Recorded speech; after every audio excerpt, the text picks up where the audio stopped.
সকলকে ওয়েলকাম আমার পেজে। আপনারা নিচে যে ভিডিওটি দেখছেন, ভিডিওটি হচ্ছে আমাদের লালগোলা রহমাতুল্লাহ হাই মাদ্রাসার জুম্মা মসজিদের একটি ভিডিও। এখানে দেখতে পাচ্ছেন আপনারা একটি চোর গতকাল ঢুকেছিল এবং দান বাক্স থেকে টাকা চুরি করে নেয়। কিছুদিন আগে সেম ঘটনা একটি ঘটেছিল আমাদের লালগোলা লক্ষ্মীনারায়ণ মন্দিরে, যেটি রহমাতুল্লাহ হাই মাদ্রাসা থেকে 20 মিটার মাত্র দূরত্বে অবস্থান করে। সেখান থেকে একইভাবে চুরি হয়েছিল। হয়তো এই মানুষটি যেটি চুরি করেছে সে মানুষটি হয়তো অভাবী এবং অভাবে চুরি করেছে এবং প্রশাসন তাকে খুঁজছে, ধরা পড়বে এবং ধরা পড়লে শাস্তি হবে, সামাজিকভাবে লাঞ্ছিত হবে, সে ঠিক আছে।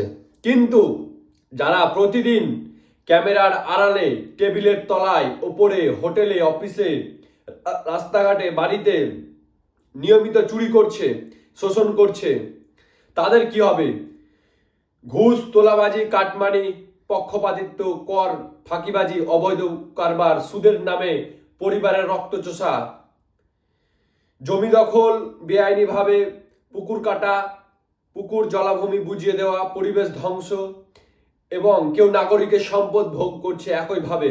কেউ ঘুষ, কন্ট্রাক্ট নিয়ে নিম্নমানের কাজ করে চলেছে। প্রাথমিক থেকে বিশ্ববিদ্যালয় থেকে হাই স্কুল সকল শিক্ষক শিক্ষিকারা লক্ষ লক্ষ টাকা বেতন নিয়ে দায়িত্ব এড়িয়ে যাচ্ছেন, ফাঁকিবাজি আর অযোগ্যতার আড়াল করছেন নানা চালচুতিরি দিয়ে। ডাক্তার, ইঞ্জিনিয়ার, আইনজীবী, বিচারক, নেতা, মন্ত্রী, কে কে নেই এই দলে? এই সব চোরদের কখনো ধরা হয় না, ধরা পড়লেও সাজা হয় না, সাজা হলেও এদের লজ্জাবোধ নেই। তাহলে বিচার করবে কে? আজ চারিদিকে চোরে ভরে গেছে আমাদের এই সমাজ।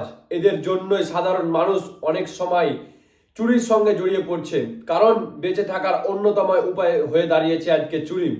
কিন্তু প্রশ্ন হলো, এদের তুমি কোন ক্যামেরায় ধরবে?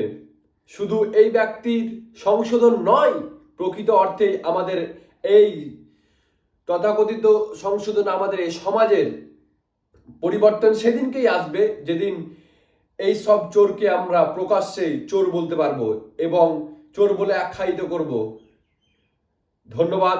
ভিডিওটি ভালো লেগে থাকলে অবশ্যই সবাই শেয়ার করবেন এবং আমার এই পেজটিকে ফলো করে পাশে থাকবেন।